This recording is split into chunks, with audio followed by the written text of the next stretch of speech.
Hello, everyone, and welcome back to Soul Standing. My name is Beth, and today I'm going to give you a quick review of Sleeping Tom by Evie Fairfall.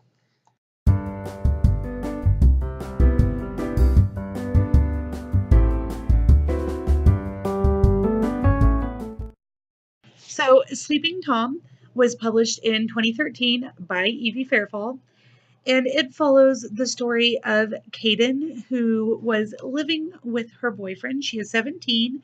Her boyfriend is really not a nice person and kicks her out, kind of drops her off and tells her she's horrible and worthless. And so she has nowhere to go.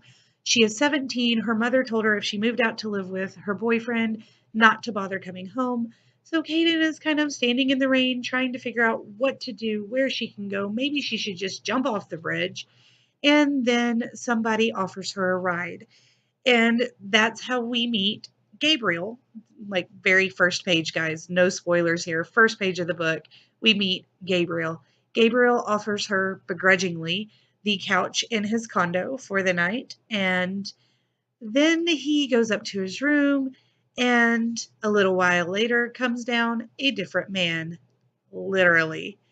He went to sleep and woke up as Tom. Tom only comes out at night, and so during the day, there is this Gabriel character that Kaden is having to deal with, but at night, there is Tom. And so we get this kind of almost a sweet relationship with Tom and an angry relationship with Gabriel at the very beginning. And it turns into kind of a summer long, I don't know how to describe it, a summer long thing that happens. Um, Kaden and Gabriel hit it off, but not immediately fast enough that she does wind up staying with him because she really has nowhere else to go. And so during the day, she is with Gabriel, and at night, she is with Tom, who is a much different character than his daytime version. And that's all I'm going to tell you about the book. But now I'm going to very quickly give you a few things I disliked and a few things I really loved about the story.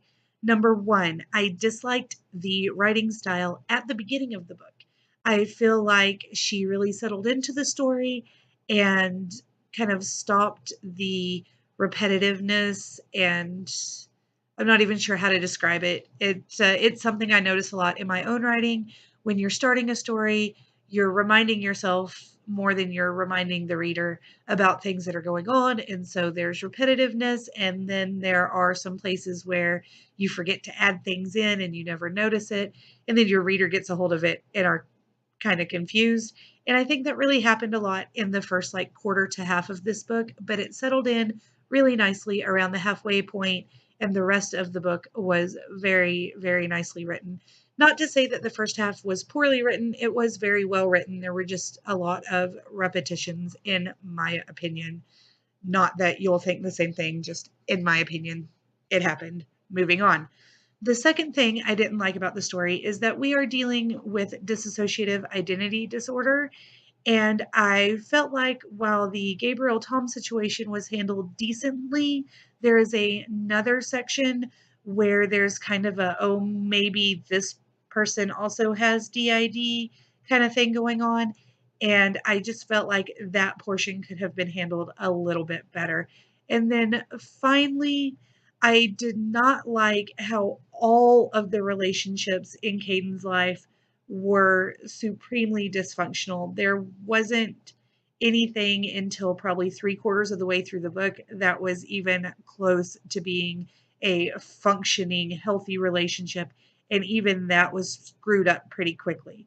Um, However, I feel like the story progressed pretty well, and I did actually like the way the relationships were going because I can tell that the second book, which is Waking Gabriel, which I believe is out at this point, is going to be a very good read.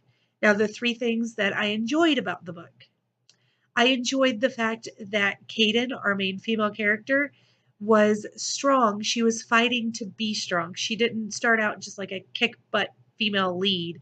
She was weak, but she was strong enough not to take her own life. She was weak, but she was strong enough to fight against going back to the abusive ex-boyfriend. She was weak, but she was strong enough to know that she needed to help her friend and kind of fight against her craziness that was going on in other parts of her life. I also really enjoyed that Kaden has her own um, hobbies and that she did not get kind of left behind or sucked into an insta-lovey relationship, which there wasn't really an insta-love. It was kind of a pseudo insta-love, like second or third look, not first look. You know what I'm saying? Which I enjoyed as well. And then finally, I really, really liked the way the book ended, and I can't say more than that because lots of spoilers there. So those are the things I disliked and liked about the book. And I also really like the cover, guys. Isn't that gorgeous? I just love it. All right. I give this book a solid 3 to 3.5 stars. It didn't quite have enough oomph to push it to 4 stars, but it was super close. I enjoyed this read. It was fairly quick, and I sat down and read a whole heap and bunch of it last night and then finished it off and just really enjoyed the entire experience. Cannot wait to pick up Waking Gabriel, and when I read it, I will let you know what I feel about that. But for now, that's all I've got for you. If you have read this book and you want to let me know what you thought about it, leave that for me down below. I would love to hear from you. If you are hoping to read this book sometime soon, or if you're just interested in it, leave those comments for me as well. I cannot wait to hear from you guys. And until next time, I hope you read something good and write something better. Bye.